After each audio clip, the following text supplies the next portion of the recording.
CH96 इधिका का dream boy. आकर्ष इधिका को hospital लेकर आ गया था। इधिका की रिपोर्ट देखकर इंस्पेक्टर माधव और क्रिस्टल को भी यकीन हो गया था कि वह बीमार होने का दिखावा नहीं कर रही थी। इधिका का ट्रीटमेंट शुरू हो चुका था और आकर्ष उसके साथ था।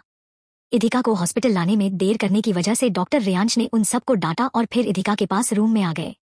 वह इधिका की तरफ परेशान चेहरे से देख रहे थे, जिससे लग रहा था कि इधिका और उनके बीच सिर्फ एक डॉक्टर और पेशेंट का ही रिश्ता नहीं था। आकर्ष को रेयांश का इस तरह इधिका को देखना अच्छा नहीं लग रहा था। उसने रेयांश की तरफ भौहें उठाकर कहा, डॉक्टर आपका काम हो गया है तो आप यहाँ से जा सकते हैं। रेयांश ने पूरे एटीट्यूड से आकर्ष की तरफ देखा और सिर हिलाकर कहा, और तुम कौन होते हो मुझे यहाँ से बाहर जाने का कहने वाले? मैं उसका डॉक्टर हूँ और उसका राखी ब्रदर भी। रेयांश के मुंह से ब्रदर शब्द सुनकर आकर्ष के चेहरे के भाव सामान्य हो गए। वह खड़ा हुआ और अपना हाथ आगे बढ़ाकर कहा, ओ तो आप मिस सिंघानिया के भाई हैं, आपसे मिलकर खुशी हुई। रेयांश अभी भी बिल्कुल सीधे खड़ा था। उसने आकर्ष से हैंडशेक नहीं किया था। उसने आकर्ष की तरफ घूरते हुए कहा, मैं तो यहाँ डॉक्टर और उसके भाई होने की हैसियत से हूँ मिस्टर, लेकिन आप यहाँ इतनी देर से किस खुशी में खड़े हैं? क्या रिश्ता है आप दोनों के बीच में? ये मेरी वाइफ है, आकर्ष ने बेपरवाही से जवाब दिया। इधिका यह सुनती तो वह हैरान रह जाती, क्योंकि आकर्ष हमेशा से यही चाहता था कि उनकी शादी कभी किसी के सामने जाहिर ना हो, और अब वह खुद इधिका को अपनी पत्नी बता रहा था। क्या वाइफ? रेयांश ने हैरानी से पूछा। उसे यकीन नहीं हो रहा था कि इधिका ने शादी कर ली थी। हाँ। क्या आपको इस बारे में पता नहीं है? फिर तो मैं इसकी तरफ से आपको सॉरी कहना चाहूंगा, क्योंकि इसने आपको बताया नहीं, आकर्ष ने जवाब दिया। वह अपनी बातों से रेयांश को चिढ़ा रहा था। रेयांश ने उसकी तरफ देखकर मुंह बनाया और फिर दूसरी तरफ जाकर इधिका को चेक करने लगा। वहीं इधिका फिर से अपने सपनों की दुनिया में उलझ कर रह गई थी। एक बार फिर से वह उम्र में छोटी हो गई थी और इस बार वह अपने सपने में 3 साल की थी। 3 साल की उम्र में इधिका कांच की खिड़की के दूसरी तरफ खड़ी आयशा को देख रही थी। उसने एक महंगी और सुंदर ड्रेस पहनी हुई थी और उसे राधिका तैयार कर रही थी। इधिका मुस्कुराते हुए उन्हें खोई हुई निगाहों से देख रही थी। तभी उसने देखा किसी ने उसके कंधे पर कसकर हाथ रखा। वह मालविका थी। मालविका को देखकर इधिका डर गई थी। मालविका ने देखा इधिका राधिका और आयशा को देख रही थी। उसने इधिका को कसकर पकड़ा और उसे घसीटते हुए दूसरी तरफ ले गई। उसने इधिका के गाल पर थप्पड़ लगाया और उसका कान खींचते हुए बोली, आगे से अपनी बुरी नजर मेरी बेटी पर मत डालना। तुम्हारी किस्मत में ऐसे ही मार खाना और धक्के खाना लिखा है, क्योंकि तुम उस राधिका की बेटी हो और मेरी बेटी आज राजकुमारी की तरह अपने बाप के साए में पल रही है। तुम्हारा इस दुनिया में होना या ना होना एक बराबर है, तो तुम मर भी जाओगी तो किसी को फर्क नहीं पड़ेगा लड़की। इधिका इतनी छोटी थी कि तब उसे मालविका के सच्चाई बताने पर भी उसका मतलब समझ नहीं आया। उस दिन के बाद से मालविका उसे बाहर नहीं जाने देती और उसे नीचे बेसमेंट में बंद करके रहती थी। लेकिन इधिका वहां बंद नहीं रहना चाहती थी। वह अपनी किस्मत को बदलकर आगे बढ़ना चाहती थी।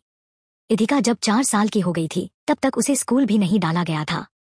वो आयशा को उसके यहाँ आने वाले प्राइवेट ट्यूटर से नई नई भाषाएं सीखते और पढ़ते देखती। इधिका की मेमोरी इतनी अच्छी थी कि वह जल्दी उन चीजों को सीखने लगी, और इस बारे में सबको तब पता चला जब आयशा के गलती करने पर उसने उसे सुधारा था। उसे लगा कि इस पर उसे तारीफ मिलेगी, लेकिन उसके साथ कुछ उल्टा ही हुआ। मालविका उसे खींच कर ले गई और रात के वक्त उसे खाने में स्पेशल केक दिया, जिसे खाने के बाद इधिका एक लंबी नींद में सो चुकी थी। उस रात मालविका ने इधिका को रेड लाइट एरिया में बेच दिया था। लेकिन फिर भी इधिका रोई चिल्लाई नहीं, क्योंकि कम से कम वो लोग उसे मारते नहीं थे और टाइम पर खाना और चॉकलेट देते थे।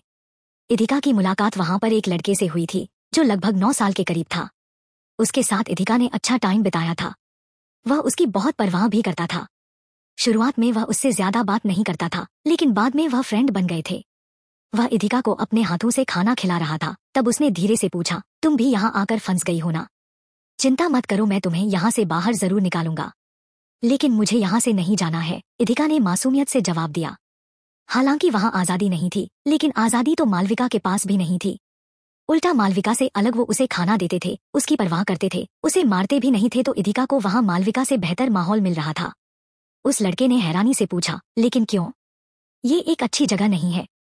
क्योंकि यहाँ मुझे कोई मारता नहीं है ना, चॉकलेट भी रोज मिलती है, इधिका ने मुस्कुरा कर कहा। इधिका की बातों से वह लड़का समझ गया था कि उसकी पिछली जिंदगी काफी बुरी रही होगी। उसने फिर आगे पूछा, तुम्हारा नाम क्या है? इधिका सोच में पड़ गई थी, क्योंकि तब तक तो उसका कोई नाम भी नहीं रखा गया था। मालविका उसे लड़की कहकर बुलाती थी या गलियां देती रहती थी। मेरा कोई नाम नहीं है, वो मुझे गंदी लड़की कहकर बुलाती थी, इधिका जवाब दिया। वह लोग ज्यादा बातें नहीं कर सकते थे। उस लड़के ने महसूस किया कि इधिका वहां सबसे शांत तरीके से रहती थी। वह उनकी सारी बातें मानती थी और दूसरी लड़कियों से अलग घर जाने की भी जिद नहीं करती थी, इसलिए वह उस पर ज्यादा ध्यान नहीं रखते थे। वहां से भगाने के लिए उस लड़के ने इधिका को एक दवाई का पैकेट दिया और उन लोगों के खाने में मिलने के लिए कहा, और उसने वैसा ही किया। उस रात वे चैन की नींद सोए हुए थे और सभी बच्चे वहां से भागने लगे, लेकिन इधिका अभी भी वहीं पर थी। सबको बाहर निकालने के बाद वह लड़का उसके पास आया और बोला, तुम यहाँ क्या कर रही हो? जल्दी से बाहर निकलो। मुझे नहीं पता मुझे कहाँ जाना है, इधिका ने मासूमियत से कहा। ठीक है, फिर तुम मेरे साथ मेरे घर पर चलो, लेकिन मैं तुम्हें यहाँ पर नहीं रहने दूंगा। ये लोग अच्छे नहीं हैं और तुम्हें बड़े होने पर समझ आ जाएगा। उस लड़के ने सख्ती से इधिका का हाथ पकड़ा और उसे अपने साथ बाहर ले गया। हालांकि वह उसे अपने साथ नहीं ले जा पाया क्योंकि वह छोटा बच्चा था। पुलिस ने उन सबको बाहर निकालने के बाद रेस्क्यू कर लिया था और इधिका की फैमिली को ढूंढकर उसे सिंघानिया फैमिली में वापस पहुंचा दिया था। इधिका वापस मालविका के पास नहीं जाना चाहती थी, इसलिए बिछड़ने से पहले उसने उस लड़के का हाथ पकड़ लिया और रोते हुए कहा, तुमने तो कहा था कि तुम मुझे अपने साथ लेकर जाओगे। तुमने मुझसे झूठ बोला। उसकी बात सुनकर उसके पास खड़ा कांस्टेबल हंसकर बोला, तुम बहुत क्यूट हो। ये लड़का तुम्हें अपने साथ नहीं लेकर जा सकता क्योंकि यह तुम्हारा रिश्तेदार नहीं है। इधिका रोते हुए बोली, मुझे उसके साथ जाना है। मैं घर नहीं जाना चाहती, मुझे उसके साथ रहना है। वह लड़का उसके पास आया और उसके बालों को सहलाकर बोला, क्या तुम्हें घर जाने से इसलिए डर लगता है क्योंकि वहां तुम्हें मारते हैं? आसपास खड़े पुलिस वालों ने इस बात को ज्यादा सीरियसली नहीं लिया क्योंकि अक्सर बच्चों को डांटते हैं तो वह उसे ही मार के तौर पर लेते हैं और छोटी बातों पर मुंह फुलाकर बैठ जाते हैं। भले ही उन्होंने इस बात को सीरियस ना लिया हो, लेकिन वह लड़का इधिका की आंखों में देखते हुए बोला, ठीक है, अभी मैं छोटा हूँ, पर जब बड़ा हो जाऊंगा तब तुम्हें अपने पास लेने के लिए आऊंगा। फिर वह कुछ सोचते हुए बोला, मैं तुमसे शादी करूंगा 11, फिर हमेशा तुम्हें अपने पास रखूंगा और तुम्हें कोई परेशान नहीं करेगा। I promise. हाँ, वह उसे 11 कहकर बुलाता था क्योंकि वहाँ किडनैप की गई बच्चियों में इधिका 11 नंबर पर वहां आई थी। उसके वादा करते ही इधिका के चेहरे पर मुस्कुराहट आ गई और वह नींद से जाग गई थी। सब कुछ उसके दिमाग में एक स्लाइड शो की तरह चल रहा था। इधिका को पहले भले ही सब याद ना हो, लेकिन अब उसे सब कुछ अच्छे से याद आ गया था। वह लड़का और उसका इधिका का इतना फिक्र करना। हालांकि वह अब तक उससे शादी करने के लिए नहीं आया था, पर उसकी याद इधिका के जहन में हल्की फुल्की पहले से ताजा थी। उसके बारे में सोचकर इधिका के चेहरे पर हल्की मुस्कुराहट आ गई। वह उससे प्यार नहीं करती थी और उतनी कम उम्र में किसी को भी प्यार का मतलब समझ नहीं आता, लेकिन इधिका इतना समझ सकती थी कि वह उसकी बहुत फिक्र करता था और बहुत बार उसने उसे वहां बचाया भी था। इधिका ने मन ही मन कहा, वो तो अब तक भूल भी गया होगा, ना जाने कहाँ होगा। अचानक इधिका को होश में देखकर आकर्ष की नजर उस पर पड़ी। उसने तुरंत पूछा, आपको कुछ चाहिए मिस सिंघानिया? इधिका उसकी बात का कोई जवाब देती उससे पहले रियांश बीच में बोल पड़ा, मुझे लगता है कि एक्स्ट्रा लोगों को अब इस कमरे से बाहर चले जाना चाहिए। उनका यहाँ कोई काम नहीं है। वैसे भी मुझे पेशेंट की जांच करनी है। लेकिन मैं एक्स्ट्रा नहीं हूँ, आकर्ष ने तुरंत जवाब दिया। रियांश ने भौहें उठाकर कहा, यहाँ डॉक्टर, पेशेंट और नर्स के अलावा सभी एक्स्ट्रा ही है। वैसे भी मुझे चेकअप करना है, इसे चेंज करवाना है। मुझे नहीं लगता कि तुम्हें यहाँ रुकना चाहिए। इसे चेंज करवाना है और मैं बाहर जाऊं? तो फिर आपका यहाँ क्या काम है डॉक्टर? आकर्ष ने सख्ती से पूछा। डॉक्टर के लिए कोई फर्क नहीं पड़ता कि इसका पेटेंट मेल है या फीमेल, वह बस अपना काम करता है। फिर भी तुम्हें रुकना है तो तुम्हारी मर्जी, रियांश ने कंधे उचकाकर कहा और फिर नर्स को इशारा किया ताकि वह इधिका को चेंज करवा दे। रियांश दूसरी तरफ पलट गया था जबकि नर्स इधिका के पास आई। उसने इधिका की टी शर्ट को हल्का सा उठाया। आकर्ष की नजर इधिका पर थी। जैसे ही टी शर्ट उठाने पर उसने उसकी कमर को देखा, उसने तुरंत अपनी नजरें दूसरी तरफ कर ली और धीरे से कहा, ठीक है, मैं बाद में आता हूँ। कमरे से बाहर निकलते ही आकर्ष ने देखा कि पृथ्वी अंदर की तरफ झांक रहा था। उसने सख्ती से कहा, तुम अंदर क्या देख रहे हो? अंदर क्या चल रहा था, उससे अनजान पृथ्वी थोड़ा कंफ्यूज हो गया। उसने कुछ पल रुककर बातचीत का टॉपिक बदलते हुए कहा, सर एक गड़बड़ हो गई है। मिस सिंघानिया इस वक्त का ट्रेंडिंग टॉपिक है। इतना कहकर पृथ्वी ने अपना मोबाइल आकर्ष को दे दिया था। आकर्ष ने देखा आशीष का बेटा माहिर अपना इंटरव्यू दे रहा था और लोग उसे घेर कर बैठे थे। हालांकि वह काफी नर्वस नजर आ रहा था। आकर्ष उस इंटरव्यू को देखने लगा। वहां माहिर ने अपना स्टेटमेंट देते हुए कहा, मेरे डैड एक अच्छे इंसान नहीं थे, पर वह इस तरह मरना भी डिजर्व नहीं करते थे। मेरी कजिन ने उनके साथ अच्छा नहीं किया। वह गैम्बलिंग करते थे और पैसा हारने पर उससे पैसे मांगने के लिए जाते थे। इस बार भी उन्होंने ऐसा ही किया। अनजाने में मेरी कजिन के हाथों उनकी मौत हो गई। उसने यह जानबूझकर नहीं किया तो मैं उसकी मदद करूंगा ताकि उसे ज्यादा सजा ना हो। सभी रिपोर्टर्स उसका इंटरव्यू ले रहे थे। अचानक उनमें से एक ने कहा, लेकिन सुना है कि आपकी कजिन बहुत ही घटिया बहाना लेकर जमानत करवाना चाहती है, ताकि जमानत के बाद वह भी बाकी लोगों की तरह दूसरे देश में भाग जाए और फिर यह केस अटक कर रह जाएगा। क्या एक बार फिर पैसों की वजह से किसी को इंसाफ नहीं मिल पाएगा? इसी के साथ इधिका के खिलाफ हैशटैग्स ट्रेंड करने लग गए। सब उसे गलत समझ रहे थे। तब पूरा मामला समझने के बाद आकर्ष ने पृथ्वी से कहा, कोई यह सब पैसे देकर जानबूझकर करवा रहा है। पता करो कि इसके पीछे कौन है। पृथ्वी ने उसकी बात पर हामी भरी। उन्होंने देखा कि कुछ रिपोर्टर हॉस्पिटल की तरफ आ रहे हैं। आकर्ष ने जल्दी से कहा, मैं नहीं चाहता कि कोई उसे परेशान करे। हो सके यहाँ की सिक्योरिटी बढ़ा दो। इस एरिया में एक भी रिपोर्टर नजर आया तो अच्छा नहीं होगा। पृथ्वी वहां से आकर्ष के ऑर्डर्स फॉलो करने चले गए तो वहीं आकर्ष वापस इधिका के पास चला गया था। उसने देखा रियांश जानबूझकर इधिका के पास में बैठा हुआ था। इधिका समझ सकती थी कि रियांश ऐसा क्यों कर रहा है। उसने गहरी सांस ली और रियांश से कहा, रियांश तुम उसे क्यों परेशान कर रहे हो? हाँ, क्योंकि वह शख्स तुम्हें अपना हस्बैंड बता रहा है और तुमने शादी कर ली और मुझे बताया नहीं। लगता है कि तुम हमारे बीच के रिश्ते को भूल चुकी हो। रियांश ने सिर हिलाकर कहा, मैं बस तुम्हें परेशान नहीं करना चाहती थी, इधिका ने धीरे से जवाब दिया। रियांश ने भी उस मैटर को ज्यादा नहीं खींचा। उसने इधिका की बात पर हामी भरी और फिर अचानक से पूछा, अच्छा तुम क्या कोई सपना देख रही थी? तुम नींद में बड़बड़ा रही थी कि मुझे तुम्हारे साथ रहना है। हाँ, मैंने सपना देखा था। उसमें मैं बस 3 या 4 साल की थी, इधिका ने मुस्कुराकर जवाब दिया। रियांश के पूछने पर इधिका को फिर से उस लड़के की याद आई जिसने उसे एक वादा किया था कि वह उसे इन सब से बचाएगा। उसने इधिका को एक उम्मीद दी थी। उस लड़के के अलावा भी इधिका ने बहुत कुछ देखा था। अचानक वह उसे याद आया तो उसने धीरे से बड़बड़ा कर कहा, मालविका ने सपने में ऐसा क्यों कहा कि मेरी बेटी राजकुमारी की तरह पल रही है? C897 इधिका के लिए क्रिस्टल ने दांव पर लगाया खुद को। इधिका जब बेहोश थी तब वह नींद में एक सपना देख रही थी जो कि सपना नहीं, उसी की जिंदगी का एक हिस्सा था। इधिका को कुछ बातें याद थी। इस वजह से वह समझ सकती थी कि उसने जो देखा वह कोई सपना नहीं था। अचानक इधिका को कुछ बातें याद आईं, जहां मालविका ने इधिका से कहा था कि उसकी बेटी राजकुमारी की तरह पलेगी। अपनी बेटी का इशारा उसने आयशा की तरफ किया था। फिर इधिका ने अपने मन में कहा, हो सकता है कि मुझे ठीक से सुनाई नहीं दिया होगा। मैं हमेशा से यही चाहती थी कि मिसेस सिंघानिया मेरी माँ हो। शायद इस वजह से मुझे ऐसा लगा। इधिका ने इस तरफ ज्यादा ध्यान नहीं दिया। वह अपने ख्यालों में खोई हुई थी। तभी रियांश ने उससे पूछा, अच्छा तो मुझे बताओ क्या हुआ था जब तुम 3 साल की थी? कुछ ज्यादा ही एक्साइटिंग था क्या सब कुछ, जिसे सोचकर तुम स्माइल कर रही हो? नहीं, ऐसा कुछ खास नहीं था, इधिका ने जवाब दिया। वैसे भी वह इस बारे में रियांश से बात नहीं करना चाहती थी। रियांश ने भी ज्यादा नहीं पूछा। उसने इधिका के चेहरे की तरफ देखा। हालांकि वह एक दिन में ज्यादा इन्फ्यूजन नहीं ले सकती थी, इस वजह से उसे 2 से 3 दिन वहां पर रुकना था। लेकिन इधिका की हालत में धीरे धीरे सुधार होने लगा था। इधिका ने टाइम पास करने के लिए अपना मोबाइल उठाया। उसने ट्विटर खोला। उसके ट्विटर अकाउंट का नाम मिस एम था, जो डॉक्टर मर्चेंट का शॉर्ट फॉर्म था। ट्विटर पर उसकी अच्छी खासी फॉलोइंग थी और उसके काफी सारे फैन भी थे। उसके फैन फॉलोइंग होने का एक कारण यह था कि वह हमेशा सच का साथ देते हुए ही किसी भी टॉपिक पर अपनी राय रखती थी। इधिका ने देखा कि उसे एक मैसेज आया हुआ था जो कि उसके एक फॉलोअर प्रिंस ने भेजा था। प्रिंस ने लिखा था, मैं आपको लगभग 2 सालों से फॉलो कर रहा हूँ।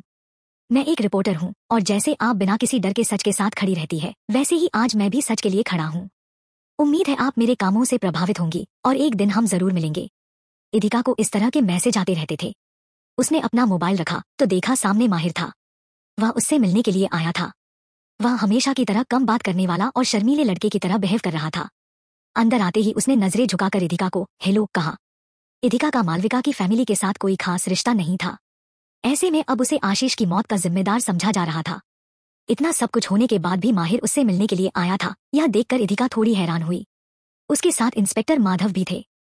क्या हुआ? इदिका ने उससे पूछा। मैं उनके साथ आया हूँ। बोलते हुए माहिर ने इंस्पेक्टर माधव की तरफ इशारा किया और आगे कहा, मैं लॉयर के पास गया था।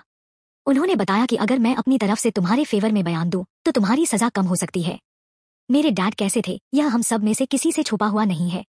चिंता मत करो इदिका, तुम्हें 5 साल से ज्यादा की सजा नहीं होगी। मैं कोर्ट को बताऊंगा कि वो कैसे थे और तुम्हारी तरफ से गवाही दूंगा। इदिका ने कोई जवाब नहीं दिया।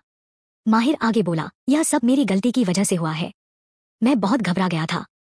उनके साथ जो भी हुआ वह उसी के लायक थे। मेरी गलती की वजह से तुम्हें पुलिस पकड़ कर ले गई। मुझे पुलिस को कॉल ही नहीं करना चाहिए था। इदिका को उस हाल में देखकर माहिर को बहुत बुरा लग रहा था। इस वजह से वह यह सब कह रहा था। लेकिन जब माधव ने उसकी बातें सुनी तो वह सख्ती से बोला, तुमने जो भी किया वह सही था। तुम्हारा बाप कितना भी बुरा आदमी क्यों ना हो, लेकिन अगर उसने कुछ गलत किया था तो पुलिस उसे सजा देती। इस तरह तुम लोगों को उसे मारने का हक नहीं था। माधव की बात सुनकर माहिर ने लाल आंखों से उसकी तरफ देखा और वह गुस्से से फट पड़ा था। उसने चिल्लाकर कहा, ये सब बड़ी बड़ी बातें होती है इंस्पेक्टर की, पुलिस उसे सजा देती। मेरा बाप जुआ खेलते हुए पकड़ा गया था। बहुत बार वह गलत काम करता था। तब मैंने आपको कॉल किया था, लेकिन आप उसे पकड़कर वापस छोड़ देते थे। उसकी वजह से हमारा घर चला गया। मेरी माँ मुझे छोड़कर चली गई। अब इदिका के साथ यह सब हो रहा है। तब आपकी पुलिस हमारी मदद करने के लिए नहीं आई। पुलिस सिर्फ पैसे वाले लोगों के लिए होती है। आप प्लीज यह बड़ी बड़ी बातें मत कीजिए। माधव को इतना कुछ सुनाने के बाद में माहिर रोने लगा। वो बोला, मैं जानता हूँ कि मुझे ऐसा नहीं कहना चाहिए, पर उन्होंने हमारी जिंदगी और भी मुश्किल बना दी थी। जीते जी वो हमें चैन से जीने नहीं देते थे और मरने के बाद हमारे ऊपर 1 करोड़ रुपए का कर्ज छोड़ कर गए हैं। वो एक लालची आदमी था। वो मेरे पिता थे, लेकिन हाँ, उनके मरने के बाद हम चैन की सांस ले सकते हैं। उसकी बातें सुनकर माधव का चेहरा सख्त हो गया, लेकिन उसने कुछ नहीं कहा। माहिर वहां गलत नहीं था। उन सबको यही लगता था इदिका की जिंदगी घर छोड़ने के बाद बेहतर हो गई थी, लेकिन सच पूरी तरह अलग था। माहिर को अपनी जिंदगी मुश्किल लग रही थी, लेकिन कम से कम आशीष ने कभी उसे भूखा तो नहीं रखा था। कुछ देर रोने के बाद माहिर को जब हल्का लगने लगा तो उसने इंस्पेक्टर माधव से कहा, मुझे माफ कर दीजिए। मुझे आपको को सब नहीं बोलना चाहिए था। मैं बस अपने इमोशंस को कंट्रोल नहीं कर पाया। कोई बात नहीं, हम समझ सकते हैं।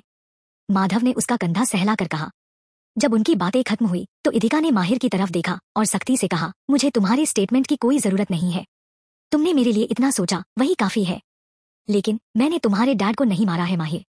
इदिका प्लीज जिद मत करो। हम सब जानते हैं कि यह सब अनजाने में हुआ है और तुम अपनी गलती को कोर्ट के सामने एक्सेप्ट कर लोगी। मैं तुम्हारे लिए बयान दूंगा। पुलिस तुम्हारा साथ देगी तो तुम्हें 3-4 साल से ज्यादा की सजा नहीं होगी। लेकिन तुम अपनी इसी जिद पर अड़ी रही तो तुम्हें अपनी जिंदगी के 10 से 12 साल जेल में बैठकर खराब करने होंगे। माहिर ने उसे समझाते हुए कहा, मुझे पता है, लेकिन जो गुनाह मैंने किया ही नहीं उसे मैं एक्सेप्ट नहीं करने वाली हूँ। इदिका ने सख्त आवाज में काफी कॉन्फिडेंस से कहा। कुछ पल के लिए माहिर चुप हो गया। फिर उसने इंस्पेक्टर माधव से कहा, वह मेरी डैड थे। क्या मैं इस केस को यहीं पर रद्द करवा सकता हूँ? क्योंकि मुझे इदिका को सजा नहीं दिलवानी है और ना ही मुझे उनकी मौत से कोई फर्क पड़ता है। मुझे इस केस को आगे नहीं बढ़ाना है। कोई फर्क नहीं पड़ता। अब यह एक मर्डर केस है और काफी हाई प्रोफाइल भी बन चुका है। तुम आगे नहीं भी आओगे तो हम हैंडल कर लेंगे। माधव ने जवाब दिया, मुझे माफ करना, मैं तुम्हारी मदद नहीं कर पा रहा इदिका। माहिर ने नजर झुकाकर कहा और फिर वहां से जाने लगा। जाने से पहले वह अचानक इंस्पेक्टर माधव के पास रुका और धीमी आवाज में बोला, क्या आप मुझे मेरे 20,000 रुपए लौटा सकते हैं जो उस वक्त नीचे जमीन पर गिर गए थे? मुझे उन पैसों की सख्त जरूरत है। मैंने वो किसी से उधार लिए थे। सॉरी टू से, लेकिन आपको वो पैसे नहीं मिल सकते क्योंकि उन पर खून लगा हुआ है और उन्हें सबूत के तौर पर इस्तेमाल किया जा रहा है। केस क्लियर होने के बाद आपको आपके पैसे मिल जाएंगे। माधव ने उसे सब समझाते हुए कहा। माहिर के लिए वो पैसे बहुत जरूरी थे। उसने नम आंखों से कहा, मुझे पैसों की जरूरत नहीं होती तो मैं नहीं मांगता। मैंने उन्हें वादा किया था कि मैं उन्हें जल्द ही लौटा दूंगा। एक स्टूडेंट के लिए 20,000 रुपए की क्या कीमत होती है वो सब समझ सकते थे। वो पार्ट टाइम जॉब करके वो पैसे चुकाने वाला था। माहिर वहां से जाने को हुआ, तभी इदिका ने पीछे से कहा, रुको माहिर, मैं दिशांक को कहती हूँ कि वो तुम्हें एक बार के लिए पैसे दे दे। थैंक यू इदिका, जैसे ही पैसे वापस मिलेंगे मैं तुम्हें लौटा दूंगा। माहिर ने हल्का मुस्कुराकर कहा। इदिका ने दिशांक को मैसेज करके पैसे लाने को कहा। कुछ ही देर में दिशांक 20,000 रुपए के साथ आ गया था। उसने उसे माहिर को सौंप दिया था। Thank you so much Idika. मैं जानता हूँ डैड ने भी तुमसे बहुत पैसे लिए हैं। जब मेरे पास कोई जॉब होगी तब मैं तुम्हें तुम्हारे सारे पैसे लौटा दूंगा। माहिर ने मुस्कुराकर कहा, कोई बात नहीं, मेरे पैसे अच्छे काम में यूज होंगे, तो अगर तुम मुझे वापस नहीं भी लौटाओगे तो चलेगा। इदिका ने जवाब दिया। वो लोग बात कर रहे थे, तभी अचानक फोटो क्लिक करने की आवाज आई। एक अनजान लड़का कमरे के साथ अंदर घुस आया था और उन्हें शूट करते हुए बोला, यह देखिए, विक्टिम का बेटा यहाँ पैसे लेने के लिए आया है ताकि इस केस को रद्द कर सके। आजकल रिश्तों से ज्यादा जरूरी पैसे हो गए हैं। शूट करते हुए उसने कैमरा इदिका की तरफ किया, जो अब काफी बेहतर लगने लगी थी। उसने इदिका का इंट्रो देते हुए कहा, और यह वो लड़की है जो बीमार होने का बोलकर यहाँ हॉस्पिटल में एडमिट है। मुझे तो यह अच्छी खासी नजर आ रही है। अमीरों के पास से बाहर निकलने के कई तरीके होते हैं, यह आज समझ आ गया है। इंस्पेक्टर ने उसे बाहर निकालने की कोशिश की, लेकिन वो लड़का जिद्दी था, फिर भी शूट कर रहा था। उसने कहा, आप लोग सच को दबाने की कितनी भी कोशिश करो, मैं यहाँ से बाहर नहीं जाने वाला हूँ। मैं बिल्कुल उसी तरह सच के साथ खड़ा रहूंगा जैसे मेरी आइडल मिस एम खड़ी रहती है। तुम जानते भी हो, एक विदेशी कंपनी गलत दवाइयां बनाकर लोगों को गुमराह कर रही थी। कोई उसके खिलाफ बोलने की हिम्मत नहीं कर रहा था, लेकिन उन्होंने की, और उस कंपनी के खिलाफ जांच उन्हीं की वजह से शुरू हुई थी। उसकी बातों से इदिका समझ गई थी कि वह इदिका की बात कर रहा है। अचानक इदिका को कुछ सूझा तो उसने पूछा, तुम प्रिंस हो? इदिका उस प्रिंस की बात कर रही थी जिसने थोड़ी देर पहले उसे मैसेज किया था। वो लड़का हैरानी से बोला, हाँ, लेकिन तुम्हें कैसे पता? इदिका ने बिना कुछ कहे अपना मोबाइल निकाला और होम पेज पर प्रिंस का अकाउंट निकाल कर दिखाया। प्रिंस ने उसे गलत तरीके से समझते हुए कहा, तुम मुझे धमकी देना चाहती हो? हाँ, ठीक है। मेरे ट्विटर अकाउंट से तुम्हें मेरे कंपनी के बारे में पता चल गया होगा, लेकिन फिर भी मैं शांत नहीं रहने वाला हूँ। तुम्हारा पर्दाफाश करके रहूंगा इदिका सिंघानिया। कोई बात नहीं, तुम काफी अच्छा काम कर रहे हो। अभी अभी तुमने अपनी एजुकेशन पूरी की है, इस वजह से थोड़े एग्रेसिव हो जाते हो, पर धीरे धीरे सीख जाओगे। इदिका ने शांति से कहा। वो उसके बारे में काफी कुछ जानती थी, यह देखकर प्रिंस हैरान था। प्रिंस आगे कुछ पूछ पाता उससे पहले माधव ने उसका कैमरा छीनते हुए उसे बाहर की तरफ घसीटते हुए कहा, यहाँ किसी का आकर शूट करना अलाउ नहीं है। अगर आगे से पुलिस के मामले में टांग अड़ाने की कोशिश की है तो तुम्हारे खिलाफ भी केस बनाकर अंदर कर दूंगा। इंस्पेक्टर ने उसे वहां से निकाल दिया था। जब दरवाजा खुला तो इदिका ने देखा क्रिस्टल वही दरवाजे के आगे खड़ी उसी को देख रही थी। वो तुरंत दूसरी तरफ पलट गई। उसे देखकर इदिका के चेहरे पर हल्की सी मुस्कुराहट आ गई। वो धीरे से बोली, तुम आज भी बिल्कुल नहीं बदली। कोई भी गलती करती हो तो फिर सामने वाले को फेस नहीं कर पाती। इदिका ने उसे बुरा नहीं समझा, क्योंकि उसकी हालत ही ऐसी थी। कोई भी उसकी बीमारी को आसानी से पकड़ नहीं पाता था। डॉक्टर को भी इसे समझने में काफी टाइम लगा था। क्रिस्टल जल्दी से वहां से चली गई। इंस्पेक्टर माधव भी वहां से चले गए थे। दिशांक अंदर आया और उसने इदिका से पूछा, बॉस, क्या आपको पता है कि आशीष का खून किसने किया था? इदिका ने उसे देखकर मुंह बनाया। दिशांक समझ गया था कि वो इस बारे में जानती है, लेकिन इदिका ने उस वक्त कुछ नहीं कहा। इदिका का ध्यान हटाने के लिए दिशांक ने हल्का हंसते हुए कहा, अरे देखो तो वो रिपोर्टर जो अभी अंदर घुस आया था, वो फिर से लाइव स्ट्रीम कर रहा है। प्रिंस ने इस बार अपने मोबाइल से शूट करना शुरू कर दिया था, क्योंकि उसका कैमरा इंस्पेक्टर ने ले लिया था। प्रिंस ने शूट करते हुए कहा, मुझे मोबाइल से लाइव स्ट्रीम करनी पड़ रही है क्योंकि मेरा कैमरा छीन लिया गया है। ऐसा इस वजह से हुआ क्योंकि मैंने उसके बेटे को उस लड़की से पैसे लेते हुए देख लिया था। अब जरूर देखना, वो लड़की बेगुनाह साबित हो जाएगी। प्रिंस की लाइव स्ट्रीम के नीचे कमेंट्स में सब इदिका को भला बुरा कह रहे थे, और साथ ही वो माहिर को भी कोस रहे थे कि उस जैसा बेटा अपने बाप की मौत का फायदा उठाकर पैसे कमा रहा है। प्रिंस का लाइव स्ट्रीम चालू था, तभी वहां बीच में क्रिस्टल आई और उसने कहा, मैं इस मामले में कुछ कहना चाहती हूँ। डॉक्टर क्रिस्टल डिसूजा, हमने आपके बारे में काफी सुना है कि आप सच का साथ देती है। प्लीज आप बताइए कि आखिर वहां चल क्या रहा है। क्या एनीमिया जैसी बीमारी का बहाना बनाकर जमानत लेना सही है? प्रिंस ने कहा, और फिर क्रिस्टल को शूट करना शुरू कर दिया। वो झूठ नहीं बोल रही है, उसे सच में आयरन डिफिशियंसी एनीमिया है। हमसे भी समझने में गलती हो गई थी। ये एक ऐसी बीमारी है जो जल्दी से पकड़ में नहीं आती। पुलिस हमेशा न्याय का साथ देती है और वो किसी को भी झूठा बहाने बनाकर जमानत नहीं लेने देंगी। मैं आपको विश्वास दिलाती हूँ कि आशीष दास को जिसने भी मारा है उसे सजा होगी, लेकिन इदिका सिंघानिया ने उसे नहीं मारा है। क्रिस्टल ने काफी कॉन्फिडेंटली कहा। आप उनका पक्ष क्यों ले रही है? अगर उन्होंने सच में उसे मारा होगा तो क्या होगा? प्रिंस ने भौहें उठाकर पूछा। अगर ऐसा हुआ तो मैं अपनी जॉब से रिजाइन कर दूंगी और यह वर्दी कभी नहीं पहनूंगी, क्रिस्टल ने सख्ती से कहा। क्रिस्टल ने इदिका का साथ देने के लिए अपने सबसे बड़े सपने यानी कि अपने फॉरेंसिक डॉक्टर की जॉब को दांव पर लगा दिया था, जिसे देखकर सब हैरान थे, यहाँ तक कि खुद इदिका भी। कोई बात नहीं, मेरे पैसे अच्छे काम में यूज होंगे, तो अगर तुम मुझे वापस नहीं भी लौटाओगे तो चलेगा, इदिका ने जवाब दिया। वो लोग बात कर रहे थे, तभी अचानक फोटो क्लिक करने की आवाज आई।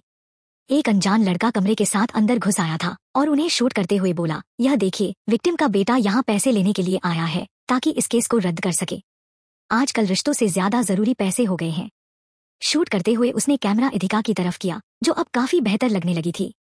उसने इदिका का इंट्रो देते हुए कहा, और यह वो लड़की है जो बीमार होने का बोलकर यहाँ हॉस्पिटल में एडमिट है। मुझे तो यह अच्छी खासी नजर आ रही है। अमीरों के पास से बाहर निकलने के कई तरीके होते हैं, यह आज समझ आ गया है। इंस्पेक्टर ने उसे बाहर निकालने की कोशिश की, लेकिन वो लड़का जिद्दी था, फिर भी शूट कर रहा था। उसने कहा, आप लोग सच को दबाने की कितनी भी कोशिश करो, मैं यहाँ से बाहर नहीं जाने वाला हूँ। मैं बिल्कुल उसी तरह सच के साथ खड़ा रहूंगा जैसे मेरी आइडल मिस एम खड़ी रहती है।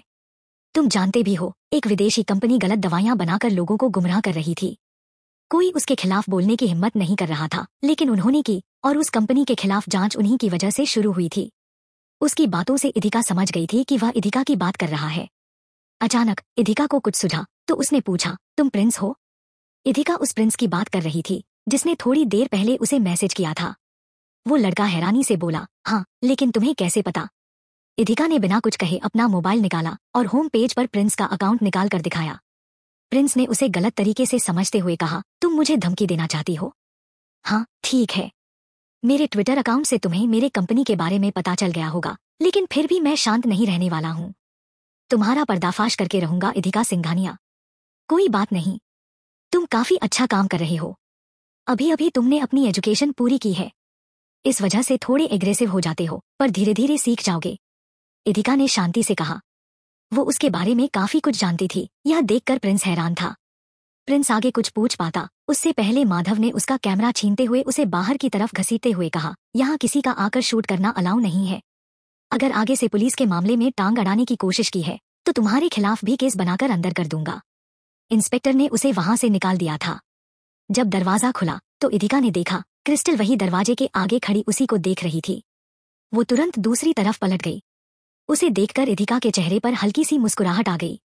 वो धीरे से बोली, तुम आज भी बिल्कुल नहीं बदली। कोई भी गलती करती हो तो फिर सामने वाले को फेस नहीं कर पाती। इदिका ने उसे बुरा नहीं समझा, क्योंकि उसकी हालत ही ऐसी थी। कोई भी उसकी बीमारी को आसानी से पकड़ नहीं पाता था। डॉक्टर को भी इसे समझने में काफी टाइम लगा था। क्रिस्टल जल्दी से वहां से चली गई। इंस्पेक्टर माधव भी वहां से चले गए थे। दिशांक अंदर आया और उसने इदिका से पूछा, बॉस, क्या आपको पता है कि आशीष का खून किसने किया था? इदिका ने उसे देखकर मुंह बनाया। दिशांक समझ गया था कि वो इस बारे में जानती है, लेकिन इदिका ने उस वक्त कुछ नहीं कहा। इदिका का ध्यान हटाने के लिए दिशांक ने हल्का हंसते हुए कहा, अरे देखो तो वो रिपोर्टर जो अभी अंदर घुस आया था, वो फिर से लाइव स्ट्रीम कर रहा है। प्रिंस ने इस बार अपने मोबाइल से शूट करना शुरू कर दिया था, क्योंकि उसका कैमरा इंस्पेक्टर ने ले लिया था। प्रिंस ने शूट करते हुए कहा, मुझे मोबाइल से लाइव स्ट्रीम करनी पड़ रही है क्योंकि मेरा कैमरा छीन लिया गया है। ऐसा इस वजह से हुआ क्योंकि मैंने उसके बेटे को उस लड़की से पैसे लेते हुए देख लिया था। अब जरूर देखना, वो लड़की बेगुनाह साबित हो जाएगी। प्रिंस की लाइव स्ट्रीम के नीचे कमेंट्स में सब इदिका को भला बुरा कह रहे थे, और साथ ही वो माहिर को भी कोस रहे थे कि उस जैसा बेटा अपने बाप की मौत का फायदा उठाकर पैसे कमा रहा है। प्रिंस का लाइव स्ट्रीम चालू था, तभी वहां बीच में क्रिस्टल आई और उसने कहा, मैं इस मामले में कुछ कहना चाहती हूँ। डॉक्टर क्रिस्टल डिसूजा, हमने आपके बारे में काफी सुना है कि आप सच का साथ देती है। प्लीज आप बताइए कि आखिर वहां चल क्या रहा है। क्या एनीमिया जैसी बीमारी का बहाना बनाकर जमानत लेना सही है? प्रिंस ने कहा, और फिर क्रिस्टल को शूट करना शुरू कर दिया। वो झूठ नहीं बोल रही है, उसे सच में आयरन डिफिशियंसी एनीमिया है। हमसे भी समझने में गलती हो गई थी। ये एक ऐसी बीमारी है जो जल्दी से पकड़ में नहीं आती। पुलिस हमेशा न्याय का साथ देती है और वो किसी को भी झूठा बहाने बनाकर जमानत नहीं लेने देंगी। मैं आपको विश्वास दिलाती हूँ कि आशीष दास को जिसने भी मारा है उसे सजा होगी, लेकिन इदिका सिंघानिया ने उसे नहीं मारा है। क्रिस्टल ने काफी कॉन्फिडेंटली कहा, आप उनका पक्ष क्यों ले रही है? अगर उन्होंने सच में उसे मारा होगा तो क्या होगा? प्रिंस ने भौहें उठाकर पूछा।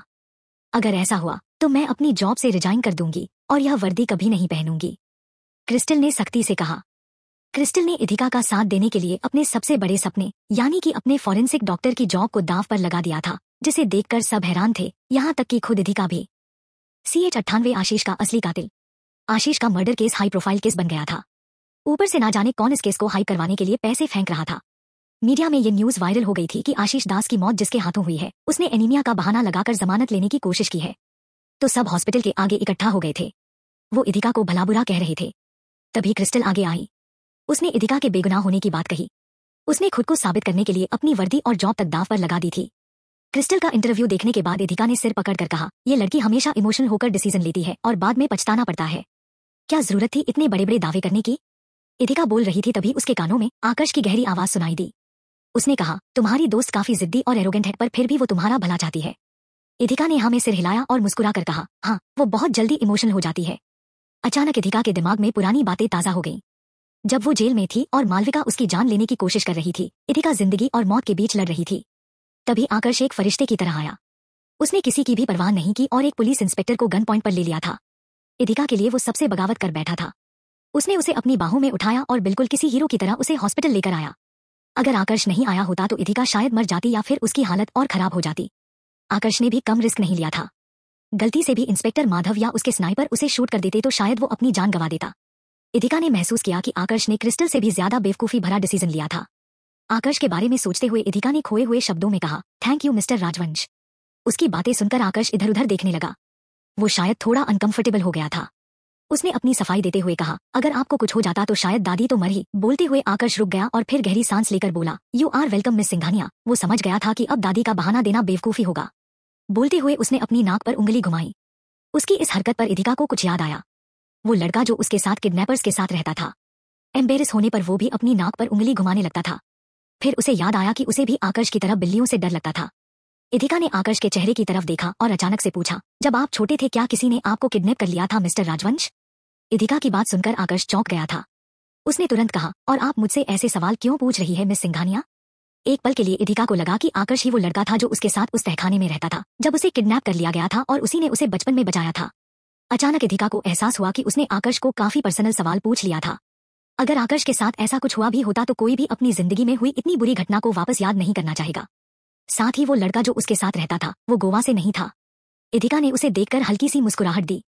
वो अपनी सफाई देना चाहती थी तभी कमरे का दरवाजा खुला और क्रिस्टल अंदर आई। उसे देखते ही उन दोनों के चेहरे के भाव बिल्कुल सामान्य हो गए थे। क्रिस्टल के चेहरे पर अभी भी अफसोस दिखाई दे रहा था कि उसने इथिका को गलत समझा था।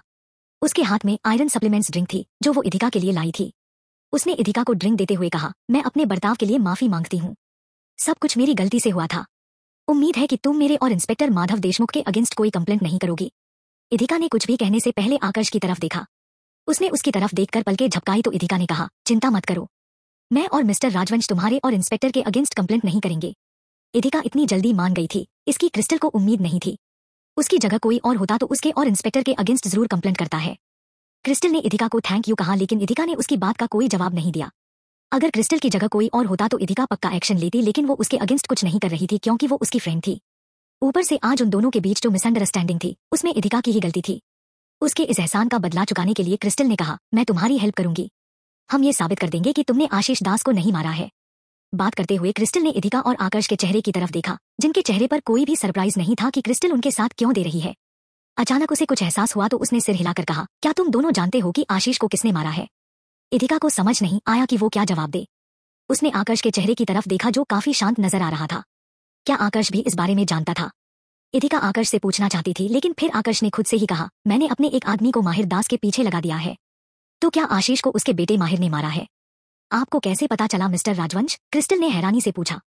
इथिका ने तो उसकी बात का कोई जवाब नहीं दिया लेकिन आकाश ने उसे सब समझाते हुए कहा, उस दिन क्राइम सीन पर 4 लोग मौजूद थे। हम चारों वहीं पर थे जब आशीष की मौत हुई थी। जब तुम अंदर गई थी तब हम चारों ही बाहर थे और अंदर से आवाज आई। वो तभी आ सकती है जब बातें पहले से रिकॉर्ड की हुई हो। हमारे आने के थोड़े टाइम पहले ही आशीष की मौत हुई थी। टाइम गैप इतना कम था कि पोस्टमार्टम में कुछ भी क्लियर नहीं आया। आकाश के समझाने के बावजूद उसकी बातों से क्रिस्टल सहमत नहीं हुई। उसने तुरंत कहा, लेकिन हमें क्राइम सीन पर कोई रिकॉर्डिंग डिवाइस नहीं मिला। हमने आशीष का मोबाइल भी चेक किया था, उसमें किसी तरह का कोई वॉइस नोट पहले से रिकॉर्ड नहीं किया गया था। यहाँ तक कि उसके मोबाइल पर किसी और के फिंगरप्रिंट तक नहीं मिले थे। इस बार आकाश के बजाय इथिका ने जवाब देते हुए कहा, हाँ, क्योंकि वो रिकॉर्डिंग आशीष के मोबाइल में नहीं बल्कि माहिर के फोन में थी। जब वो अंदर आया तब उसने जानबूझकर अपना सारा सामान फैला दिया था। उसका मोबाइल पहले से नीचे गिरा हुआ था जो उसने सामान उठाने के चक्कर में जल्दी से उठाया और पुलिस को कॉल किया। उस वक्त इथिका को ये सब अजीब नहीं लगता क्योंकि सामान गिरने के साथ मोबाइल गिरना भी आम बात थी। उसे यही लगा कि पैसों के साथ माहिर का मोबाइल गिर गया है तभी वो उठा रहा है, जबकि वो मोबाइल वहां पहले से ही मौजूद था। पुलिस को भले ही समझ ना आए लेकिन आकाश और इथिका ने सब कुछ समझ लिया था। इथिका के बाद में आकाश ने कहा, माहिर आशीष का बेटा है, इस वजह से वो उस पर भरोसा करता है और उसने उसे वो रिकॉर्डिंग करने के लिए मना लिया होगा। उसे नहीं पता था कि वो उसकी जान ले लेगा। जब मिस सिंघानिया कमरे के अंदर गई तब आशीष उसके ऊपर हमला नहीं कर रहा था, बल्कि वो तो मरने के बाद अपना कंट्रोल खोकर नीचे गिर रहा था। इदिका के पीछे हटने की वजह से वो रॉन्ग डायरेक्शन में गिरा और सारा इल्जाम उसके ऊपर आ गया। अगर आकाश और पृथ्वी का दिमाग इतना तेज नहीं होता और इदिका वहां दिमाग से काम नहीं लेती तो सबको यही लगता कि इदिका ने ही आशीष को मारा है।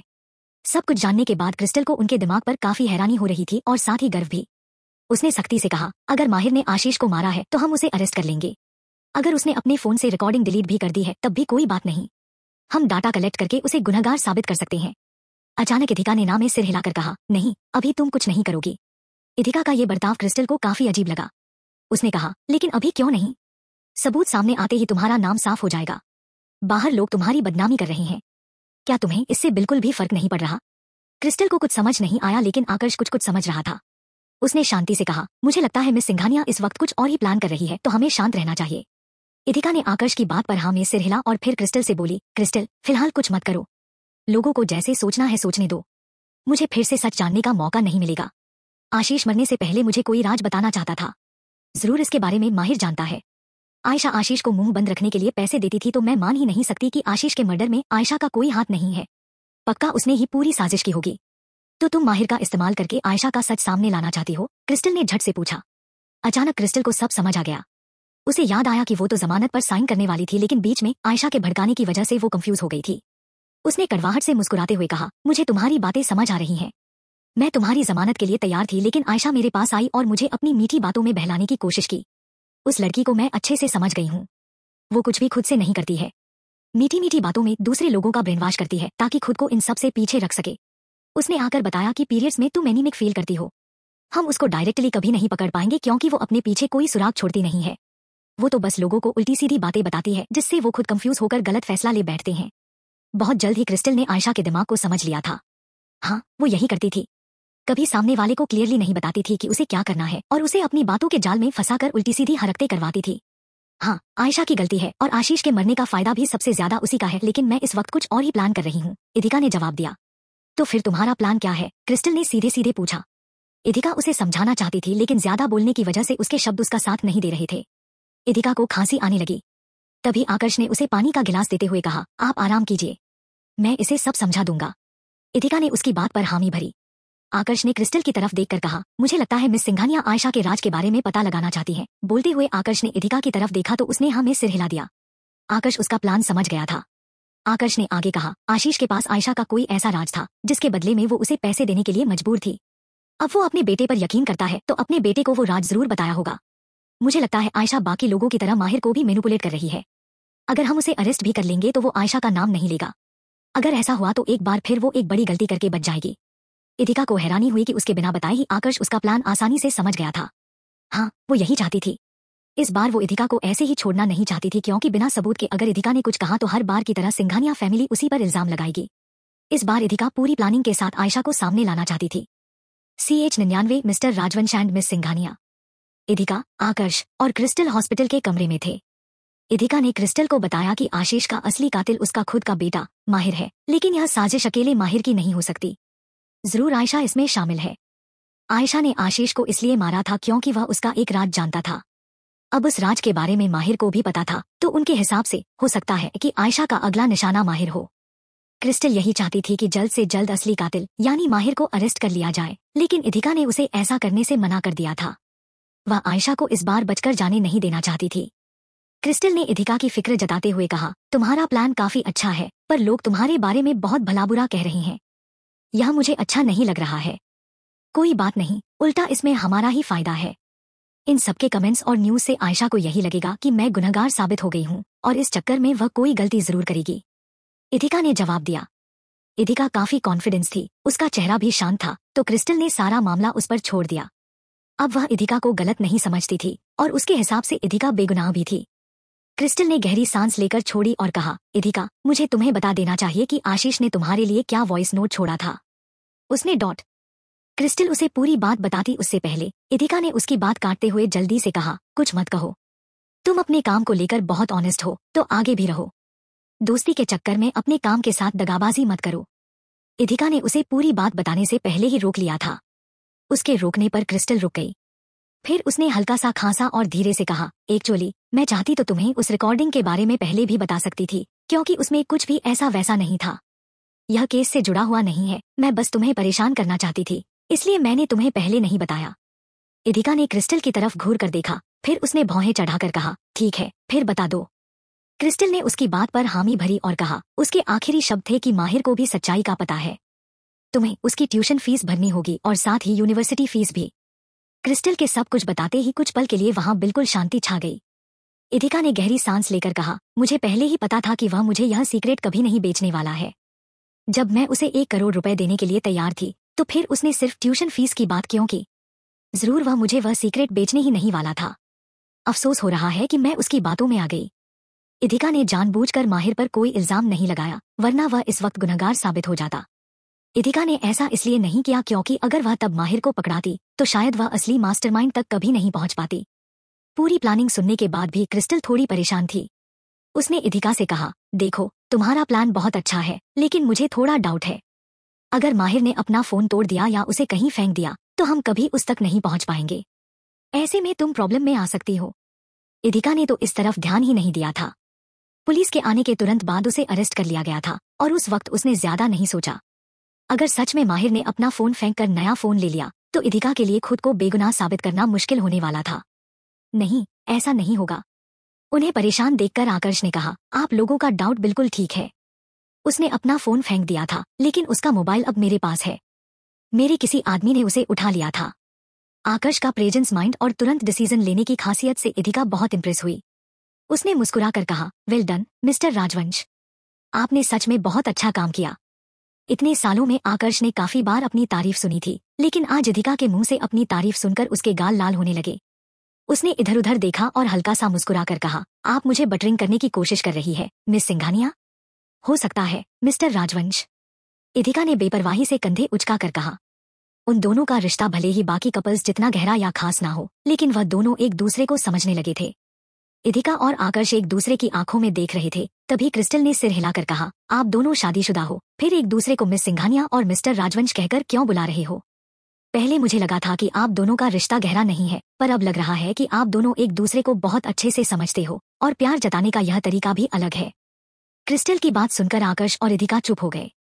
इदिका ने महसूस किया कि वह ब्लश कर रही है। उसने तुरंत ही खुद को नॉर्मल करने की कोशिश की, तो वहीं आकर्ष भी इधर उधर देखकर इस ऑकवर्ड सिचुएशन से बाहर निकलने की कोशिश कर रहा था। वहीं दूसरी तरफ इदिका से मिलकर आने के बाद माहिर अपने रूम में गया। उसने अपने रूममेट्स को पैसे दिए, लेकिन उन्होंने पैसे लेने से इनकार कर दिया। उनमें से एक लड़के ने कहा, हमें तुम्हारे पैसों की जरूरत नहीं है, हम ऐसे समझ लेंगे जैसे हमारे पैसे रोड पर गिर गए। तुम्हें शर्म आनी चाहिए कि तुम्हारे डैड को मारने वाली लड़की के साथ तुम डील करके पैसे ले रहे हो ताकि केस को दबाया जा सके। प्रिंस की वजह से वह वीडियो वायरल हो गया था, जिसमें माहिर दिशांक से पैसे ले रहा था और वह हॉस्पिटल रूम में था। माहिर ने तुरंत अपनी सफाई देते हुए कहा, मैंने उससे वह पैसे उधार लिए हैं, मैं उसे वापस कर दूंगा। उसने उन्हें जानबूझकर नहीं मारा है और मैंने कोई डील नहीं की है।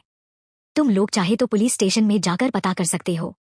माहिर उनसे बात कर रहा था, तभी उनके एक रूममेट ने उसके हाथ से पैसे छीनते हुए कहा, हाँ ठीक है, अगर उधार लिए हैं तो रख लेते हैं। हम लोग बाहर जा रहे हैं, कमरे का ध्यान रखना और हमसे दूर ही रहना, कहीं तुम्हारी वजह से रिपोर्टर्स हमारे पीछे ना लग जाए। माहिर को भला बुरा सुनाने के बाद उसके रूममेट्स वहां से जा चुके थे। माहिर को बहुत अकेलापन महसूस हो रहा था। उसका कोई नहीं था। कुछ देर इधर उधर टहलने के बाद उसने आयशा को कॉल किया। आयशा ने कॉल उठाकर काफी प्यार से कहा, क्या हुआ, सब ठीक है ना? माहिर ठीक नहीं था तो उसने कोई जवाब नहीं दिया। आयशा उसकी हालत समझ सकती थी, इसलिए उसने माहिर को समझाते हुए कहा, देखो मैं तुम्हारी हालत समझ सकती हूँ। लोग काफी भला बुरा कह रहे हैं तुम्हें, लेकिन इसमें भी हमारा ही फायदा है। इससे जल्द से जल्द इदिका को सजा होगी और हम इस मामले से बाहर आ जाएंगे। हम डॉट माहिर ने सिर हिलाकर कहा। माहिर काफी अपसेट साउंड कर रहा था। आयशा ने कहा, देखो माहिर, तुम्हें थोड़ा पेशेंस रखना होगा। कुछ दिन लोग बातें बनाएंगे, उसके बाद यह भी भूल जाएंगे।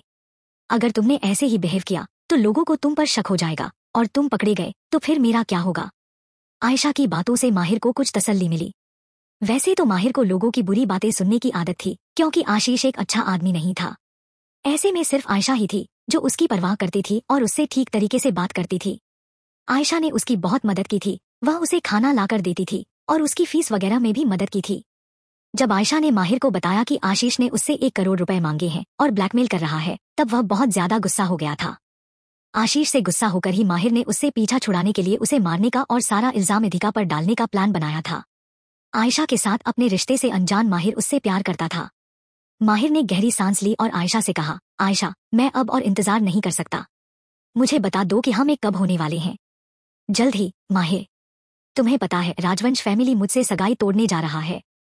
उसके बाद मैं मॉम डैड से बात करूंगी और फिर उन्हें तुम्हारे बारे में बताऊंगी। आयशा ने आईज रोल करके कहा। वह चेहरे से काफी इरिटेटेड लग रही थी, लेकिन माहिर से प्यार से बात कर रही थी। क्या सच में? माहिर ने हल्का मुस्कुरा कर कहा, Ayesha, I am really missing you. क्या तुम मुझसे मिलने के लिए आ सकती हो प्लीज? मैं अभी बिजी हूँ, माहिर। आयशा ने जवाब दिया। आयशा ने इनडायरेक्टली आने से मना कर दिया था। माहिर ने अपने खाली कमरे की तरफ देखा तो उसे अकेलेपन का एहसास हुआ। उसने सर्द आवाज में कहा, मुझसे ज्यादा भी कोई जरूरी काम हो सकता है तुम्हारे लिए। आयशा, मरने से पहले डैड ने मुझे सब बता दिया था। वह रात जो तुम्हारे और उनके बीच में था। इस बीच इदिका और आकर्ष उन दोनों की पूरी बातचीत को सुन पा रहे थे। इदिका ने आकर्ष की तरफ देखा और आंखों ही आंखों में कहा कि सच में आशीष ने मरने से पहले माहिर को सब बताया था। आगे सुनते हैं। आकर्ष बोला। उन्होंने फिर से उनकी कॉल सुननी शुरू कर दी थी। वहीं माहिर की बात सुनकर आयशा गुस्सा हो गई। वह अपना गुस्सा काबू करके बोली, माहिर, बकवास करना बंद करो। तुम्हारे और मेरे डैड के बीच में कौन सा राज हो सकता है? मुझे सब पता है उस राज के बारे में। वह तुम्हारे और इदिका के बारे में है। माहिर ने झट से जवाब दिया।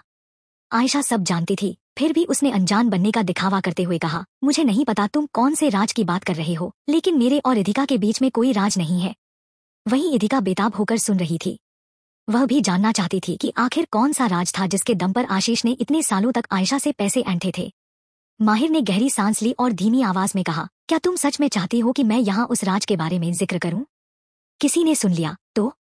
उसकी बातें सुनकर आयशा के चेहरे पर घबराहट से पसीने की बूंदें आ गई थी। उसने खुद को नॉर्मल करके नर्म आवाज में कहा, मैं सच में बिजी हूँ, माहिर। इस वक्त मैं मॉम के साथ हॉस्पिटल इदिका से मिलने के लिए जा रही हूँ। मैं उन्हें कहूंगी कि वह इदिका पर थोड़ा प्रेशर डाले ताकि वह इस गुनाह को अपने सिर ले ले। जब यह सब निपट जाएगा तब मैं तुमसे मिलने के लिए जरूर आऊंगी। ठीक है, फिर आज रात में तुम्हारा इंतजार करूंगा। कहकर माहिर ने कॉल काट दिया था। इदिका ने गहरी सांस ली। उसे काफी अजीब लग रहा था। उसने सोचा भी नहीं था कि माहिर और आयशा के बीच ऐसा रिश्ता भी हो सकता है। आयशा उम्र में उससे बड़ी थी। इदिका अपने ख्यालों में खोई हुई थी, तभी उसके कानों में आकर्ष की आवाज पड़ी। आकर्ष खिड़की के पास खड़ा था। उसने इदिका से कहा, मिसेस सिंघानिया यहाँ आई है। वैसे भी आयशा ने इस बारे में कॉल पर भी जिक्र किया था। मिसेस सिंघानिया के आने की बात सुनकर इदिका अपने दोनों गालों को जोर जोर से थपथपाने लगी ताकि वह लाल हो जाए। वह राधिका को परेशान नहीं करना चाहती थी। खून की कमी होने की वजह से वैसे भी उसका चेहरा सफेद पड़ गया था। आकर्ष ने उसे ऐसा करते देखा तो भौहें चढ़ाकर कहा, तो आपको डर है कि मिसेस सिंघानिया आपको इस तरह देखकर परेशान हो जाएगी? इदिका ने उसकी बात पर हामी भरी और जल्दी से बाथरूम में चली गई। उसने अपना हॉस्पिटल ड्रेस बदलकर दूसरा पहन लिया था और चेहरा भी साफ किया। जल्दी जल्दी में इदिका ने अपने बालों की पिकटेल बनाई थी। हालांकि उसके कुछ बाल अभी भी उसके चेहरे पर आ रहे थे। वह खुद को नॉर्मल दिखाने की पूरी कोशिश कर रही थी। फ्रेश होने के बाद इदिका बाहर निकली। वह बेड पर जाकर वापस लेट गई थी। इस बीच आदर्श, राधिका और आयशा हॉस्पिटल रूम में पहुंचे। इदिका को ठीक देखकर राधिका ने राहत की सांस ली और उसके पास आकर कहा, तुम तो अब मुझे ठीक लग रही हो। तुम इसके बारे में मुझे कब बताने वाली थी? इतना सब कुछ हो गया, न्यूज नहीं आती तो कुछ पता ही नहीं चलता। वह उसे काफी प्यार से डांट रही थी। राधिका का प्यार देखकर इदिका को दिल ही दिल में बहुत अच्छा महसूस हुआ। वह जवाब देती उससे पहले आदर्श ने उसे ताना मारते हुए कहा, हाँ, यह तो बिल्कुल ठीक है, जैसे कि इंटरनेट पर वायरल हो रहा है। इसने जमानत पाने के लिए यह सब दिखावा किया। आदर्श की बातें सुनकर इदिका की मुस्कुराहट गायब हो गई थी। इदिका को उदास देखकर राधिका ने उसका हाथ पकड़कर सहलाया और आदर्श को सख्ती से कहा, ऐसा कुछ नहीं है। इदिका ऐसी बच्ची नहीं है। उसके बाद राधिका ने इदिका की तरफ देखकर प्यार से कहा, मुझे नहीं पता था कि तुम्हें एनीमिया है। घर से निकलने के बाद तुमने बहुत काम किया था क्या, जिसकी वजह से तुम्हें यह बीमारी हो गई? लगता है तुमने ठीक से खाना पीना नहीं किया। आदर्श ने सिर हिलाकर कहा, तुम ना बहुत जल्दी सबकी बातों में आ जाती हो राधिका। हमने हर महीने इसके रहने खाने के अच्छे खासे पैसे भेजे हैं, फिर यह बीमार कैसे हो सकती है? उनकी बातें सुनकर इदिका ने हैरानी से कहा, आपने हर महीने मुझे पैसे भेजे थे, लेकिन मुझे कभी कोई पैसे नहीं मिले हैं। देखा राधिका, यह फिर से झूठ बोल रही है। इसने कहा कि उसे कोई पैसे नहीं मिले तो अब तक यह अपना गुजारा कैसे कर रही थी। इतनी महंगी यूनिवर्सिटी में जा रही है, उसके मार्क्स भी अच्छे नहीं आते, इसको स्कॉलरशिप भी नहीं मिल रही है, फिर कैसे यह सब कुछ मैनेज कर रही है। आदर्श ने सिर हिलाकर कहा। हर बार की तरह आदर्श राधिका के सामने इधिका को नीचा दिखाना चाहते थे। इधिका भी हार मानने वाली नहीं थी। उसने सख्ती से कहा, आप चाहो तो मेरे बैंक स्टेटमेंट चेक कर सकते हो। इतने सालों में मैंने आपसे 1 रुपया भी नहीं लिया है। इस बार तो आदर्श भी चौंक गया था। उसने खुद इधिका के लिए हर महीने भेजने के लिए एक रकम तय की थी। फिर ऐसा कैसे हो सकता था कि इधिका को आज तक कुछ नहीं मिला था।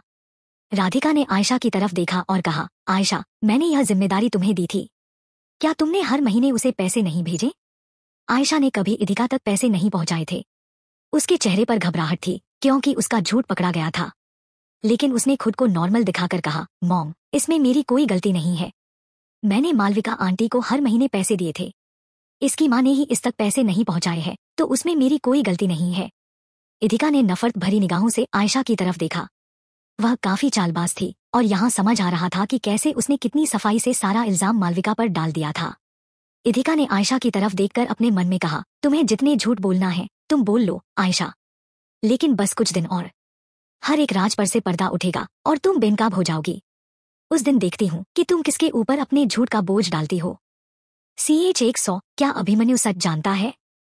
राधिका, आदर्श और आयशा इशिका से मिलने के लिए आए थे। आदर्श और आयशा राधिका को इसलिए लेकर आए थे ताकि वे इशिका को मजबूर करके इस हत्या को अपने सिर लेने के लिए कह सकें। बातों ही बातों में उन्हें पता चला कि आदर्श इतने सालों तक जो पैसे इशिका को रहने खाने के लिए भेज रहे थे वो कभी उस तक पहुंचे ही नहीं। शायद यही उसकी बीमारी की वजह थी कि उसने इतनी मेहनत की और उसका शरीर उसे सहन नहीं कर पाया। आदर्श ऐसे जता रहा था जैसे उसने एक बाप होने के सारे फर्ज निभाए हों। उसकी बातें सुनकर इशिका के चेहरे पर कड़वाहट भरी मुस्कुराहट थी। राधिका ने गहरी सांस ली और आदर्श से कहा, जो भी हो, इशिका ने बहुत मेहनत करके खुद को कामयाब किया है। आप एक बाप के तौर पर नाकामयाब रहे हो आदर्श, क्योंकि इशिका आपकी बेटी होने के बावजूद इतने बुरे हालातों में रही है। इसमें मेरी कोई गलती नहीं है, ये इसकी माँ का ही किया धरा है। मालविका से और क्या उम्मीद की जा सकती है कि वो अपनी बेटी को बुरे हालातों में रख रही है। दूसरी तरफ तुम हो जो कुछ ज्यादा ही दया दिखा रही हो। ये बिल्कुल ठीक है, फिर भी इससे मिलने के लिए आई हो, आदर्श ने जवाब दिया। इतना सब कुछ होने के बाद भी उसे अपने किए पर बिल्कुल भी पछतावा नहीं था। एक लंबा चौड़ा लेक्चर सुनाने के बाद आदर्श ने इशिका की तरफ देखकर सख्त आवाज में कहा, हम नीचे आए थे तब हमने लॉयर से बात की और पता चला कि तुम्हारे अंकल तुम्हें पैसों के लिए ब्लैकमेल कर रहे थे। इन सब चीजों को कोई नहीं देखेगा। तुमने उसे मारा है तो उसे एक्सेप्ट करो, सजा भी कम होगी, ऊपर से फिर बात भी दब जाएगी। तुम्हें पता भी है इन सब की वजह से हमारी कंपनी के शेयर गिर गए तो हमारी क्या हालत होगी।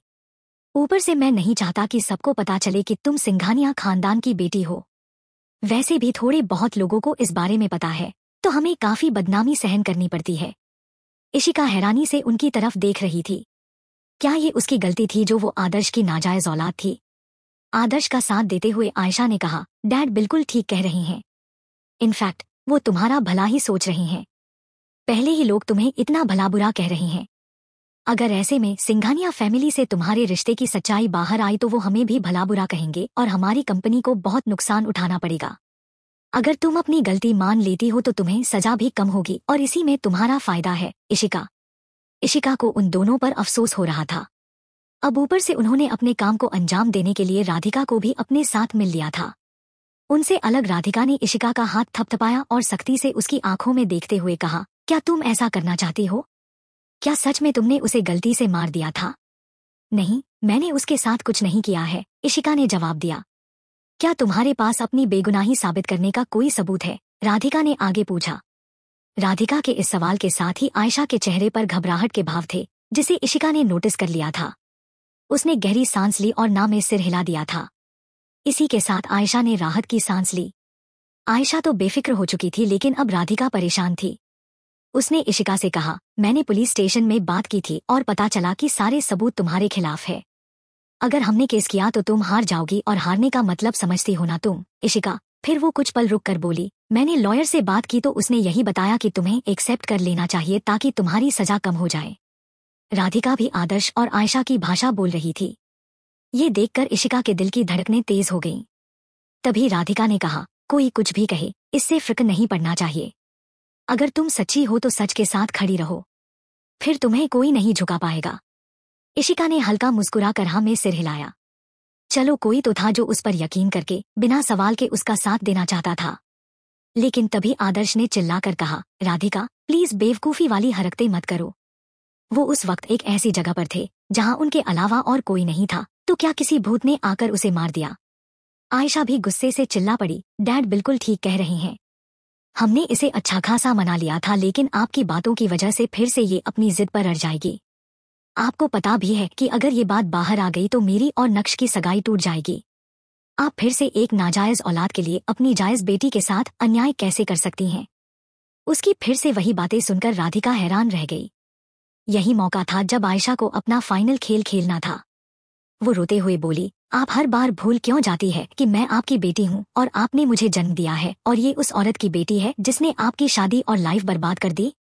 इतना कहकर आयशा रोते हुए बाहर चली गई थी। उसकी इस हरकत पर राधिका थोड़ी घबरा गई थी। वो दरवाजे की तरफ देख रही थी। उन्होंने एक नजर इशिका की तरफ देखा और फिर वो आयशा के पीछे चली गई। उनके पीछे आदर्श भी चला गया था। ये सब देखकर इशिका की आंखों में आंसू थे और चेहरे पर कड़वाहट भरी मुस्कुराहट।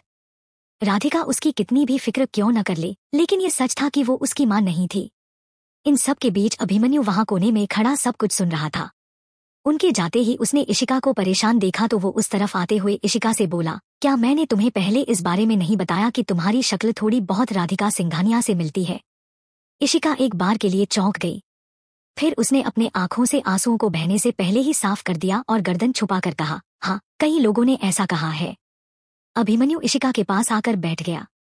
वो जानता था कि इस वक्त इशिका को अपना दिल हल्का करने की जरूरत है, तो वो चुपचाप उसकी बातें सुनने लगा। बचपन में जब मैं मिसेस सिंघानिया के पास खड़ी होती थी तब बहुत से लोग कहते थे कि हम दोनों की शक्ल मिलती है, तो आयशा को बहुत बुरा लगता था। वो मुझे मारती थी और धक्का देकर आंटी से दूर कर देती थी। मालविका ने भी मेरा ब्रेन वॉश कर रखा था।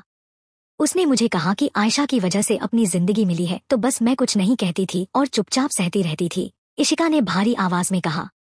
इतने सालों में शायद ही किसी ने उससे उसका दर्द पूछा होगा। इशिका ने खुद के आंसुओं को कंट्रोल किया और फिर आगे कहा, वो मेरे साथ इतना बुरा बर्ताव करती थी तो मुझे लगता था कि वो मेरी मां नहीं है, इसलिए मैंने डीएनए टेस्ट करवाया था, लेकिन टेस्ट रिपोर्ट पॉजिटिव आई थी। बदकिस्मती से मुझे उसी औरत ने जन्म दिया है। दरअसल इशिका का डीएनए टेस्ट तब हुआ था जब वो किडनैप कर ली गई थी। जब बच्चों को वापस लौटाया गया तब सबूत के तौर पर डीएनए टेस्ट हुआ था। इशिका मन ही मन यही प्रार्थना कर रही थी कि उनका टेस्ट रिपोर्ट पॉजिटिव ना आए, लेकिन वो मालविका की ही बेटी निकली। हाँ, हो सकता है मुझे कोई गलतफहमी हो गई होगी। एक्चुअली तुम और मिसेस सिंघानिया देखने में एक जैसी नहीं लगती। तुम दोनों का बिहेवियर एक जैसा है, अभिमन्यु ने जवाब में कहा। हाँ, हो सकता है, क्योंकि जब मैं छोटी थी तब उन्हें देखती रहती थी। मुझे वो अच्छी लगती थी तो मैंने उनके जैसा बनने की कोशिश की। अब अगर कोई उनके जैसा मुझे बताता है तो मुझे गलतफहमी हो जाती है कि वो मेरी माँ है, जबकि ये तो पॉसिबल नहीं है ना, इशिका ने मुस्कुरा कर कहा। या फिर ऐसा हो सकता है कि जनरेशन गैप की वजह से शक्ल ज्यादा एक जैसी ना हो पाई हो, अभिमन्यु ने सिर हिलाकर कहा। इशिका उसकी बातें सुनकर चौंक गई थी। वो सवालिया नजरों से अभिमन्यु की तरफ देखने लगी। आराम करो, तुम्हें उसकी जरूरत है, अभिमन्यु ने बात को टाल दिया था। वो नहीं चाहता था कि इशिका ऐसी हालत में ज्यादा सोचे और खुद को परेशान करे। वहीं दूसरी तरफ बाहर आकर राधिका और आदर्श को आयशा मिल गई थी। उसे ठीक देखकर उन्हें राहत महसूस हुई। आयशा की तरफ जाने से पहले आदर्श ने राधिका से कहा, राधिका अब तुम उसके सामने इशिका का नाम भी मत लेना। इशिका इतनी इंटेलिजेंट है, ऊपर से वही डॉक्टर मर्चेंट है। शायद इस वजह से आयशा को उससे जलन हो रही है। तुम उसे समझने की कोशिश करो। हमारा परिवार तभी खुश रह सकता है जब हम तीनों के बीच में इशिका और मालविका ना आए। उम्मीद है तुम इस बात को समझोगी। राधिका ने बिना मन के हाँ में सिर हिलाया और आयशा के पास आकर बैठ गई थी। वो वहां से चले गए, लेकिन राधिका की नजरें अभी भी हॉस्पिटल की तरफ थी। वो इशिका से बात करना चाहती थी, लेकिन उसे मौका नहीं मिल पाया। वहीं दूसरी तरफ प्लेन के मुताबिक मित्तल फैमिली आज गोवा से मुंबई वापस जाने वाला था। कियारा थोड़ी परेशान थी क्योंकि इशिका ने उसे मिलने आने का प्रॉमिस किया था और वो जेल में होने की वजह से मिलने नहीं आ पाई थी। गौतम और नैना पूरे टाइम कियारा के साथ रहते थे। इस बीच उन्हें मोबाइल या टीवी न्यूज देखने का मौका नहीं मिला, तो वो इन सबसे अनजान थे। मॉम, डैड अब तक मिस सिंघानिया आई क्यों नहीं है? मुझे उनसे मिलना था। उन्होंने मुझे प्रॉमिस किया था कि वो आएंगी, कियारा ने परेशान होकर कहा। हो सकता है उन्हें कोई काम हो गया होगा, नैना ने उसे समझाने की कोशिश की। वो तीनों बैठे थे तभी राधिका आयशा के साथ वहां आई। राधिका चाहती थी कि आयशा कियारा से माफी मांगे, लेकिन आयशा ऐसा नहीं करने वाली थी। इस वजह से उन्हें साथ में आना पड़ा। राधिका को वहां देखकर वो सब काफी खुश भी हुए और हैरान भी। राधिका ने वहां जाकर कियारा का हालचाल पूछा और फिर गौतम से कहा, मैं आपसे माफी चाहती हूँ कि मेरी बेटी की वजह से ये सब हुआ और उस दिन मुझे ठीक से सॉरी कहने का मौका भी नहीं मिला। हालांकि इसने जो भी किया है उसके लिए सॉरी शब्द बहुत छोटा है, तो मैं बस कियारा के लिए एक छोटा सा गिफ्ट लेकर आई थी। उम्मीद है आप मना नहीं करेंगे। गौतम कुछ कह पाते उससे पहले राधिका ने कुछ पेपर्स उसके हाथ में रख दिए। गौतम ने उन्हें खोलकर देखा तो वो हैरान रह गए। उन्होंने तुरंत ना में सिर हिलाकर कहा, राधिका जी, मैं ये आपसे कभी नहीं ले सकता। आप यहाँ तक मेरी बेटी से मिलने के लिए आई, मेरे लिए वही काफी है। प्लीज मना करके मेरा दिल मत तोड़िए, वरना मुझे लगेगा कि आपने मुझे माफ नहीं किया है, राधिका ने इंसिस्ट करते हुए कहा। इस बीच आयशा बिल्कुल चुपचाप वहां पूरे घमंड के साथ खड़ी थी। कुछ भी कहने से पहले गौतम ने नैना की तरफ देखा और फिर उन पेपर्स के बारे में बताते हुए कहा, ये गोल्डन ग्लोरी होटल के पेपर्स हैं। नहीं राधिका जी, हम इसे नहीं रख सकते हैं, नैना ने भी तुरंत मना कर दिया था। गोल्डन ग्लोरी होटल पुराने जमाने का होटल था, जिसकी शायद कीमत अब ज्यादा ना रही हो, लेकिन वो एक ऐसी जगह थी जो पुराने जमाने की होने की वजह से आज भी एक खास मायने रखती थी। उस जगह पर हर संडे को एक फेमस पार्टी होती थी, जिसमें सभी बिजनेसमैन खुशी से हिस्सा लेते थे। उस जगह को बहुत से लोग खरीदना चाहते थे, लेकिन राधिका ने उसे कभी नहीं बेचा और आज वो अपनी मर्जी से सिर्फ गिफ्ट के तौर पर उसे कियारा को दे रही थी। मैं जानती हूँ इसे बहुत से लोग खरीदना चाहते हैं, लेकिन अब मैं तो दिल्ली में रहती नहीं हूँ, तो मेरा वहां से ज्यादा मतलब नहीं है। आप इसे रख लीजिए, मेरी तरफ से कियारा को एक छोटा सा गिफ्ट, राधिका ने काफी प्यार से कहा और फिर कियारा के सिर पर हाथ फेरकर उसके हाथ में पेपर थमा कर चली गई। उसके जाते ही नैना ने कहा, ये औरत तो वाकई काफी अच्छी है, अपनी इतनी कीमती जगह इसने ऐसे ही गिफ्ट में दे दी। ये आराम से उसके बहुत सारे पैसे उठा सकती थी। ये ऐसी है क्योंकि इनकी माँ और भी ज्यादा अच्छी औरत थी। तुम उनसे मिली नहीं, शायद उन्हीं के संस्कार इनके अंदर आए हैं, गौतम ने जवाब दिया। नैना ने उसकी बात पर हामी भरी और कहा, माम बेटी इतनी अच्छी है, पर अफसोस की बात है कि राधिका जी की बेटी एक निहायती घटिया लड़की है। आयशा का जिक्र होते ही उन सब का मुंह बन गया था और आयशा के साथ ही मिस्टर मित्तल को इशिका की याद आ गई। उन्हें भी यही लगा था कि वो राधिका की बेटी है और वो जिस मैडम मित्तल की बात करते थे वो उनकी नातिन है। हाँ, मिस सिंघानिया को आज आना चाहिए था, पर वो आई क्यों नहीं, गौतम ने भी थोड़ा बेचैन होकर पूछा। इस बीच राघव कमरे के अंदर आया और बोला, मुझे नहीं लगता कि मिस सिंघानिया यहाँ आ पाएंगी। फिलहाल वो एक बहुत बड़ी मुसीबत में फंस गई है, कहकर उसने सब कुछ उन्हें बता दिया। फिर तो मैं यहीं पर रहूंगी, कियारा ने सख्ती से कहा। मिस सिंघानिया यहाँ मुसीबत में है और मैं उन्हें छोड़कर वापस अपने घर कैसे जा सकती हूँ। नहीं, मुझे उन्हीं के साथ रहना है। कियारा, ये टाइम जिद करने का नहीं है, नैना ने उसे समझाते हुए कहा। कियारा ने फिर से जिद करते हुए कहा, ये हॉस्पिटल भी अच्छा है, मैं ठीक हो जाऊंगी यहाँ भी। आप लोग समझ क्यों नहीं रहे हैं?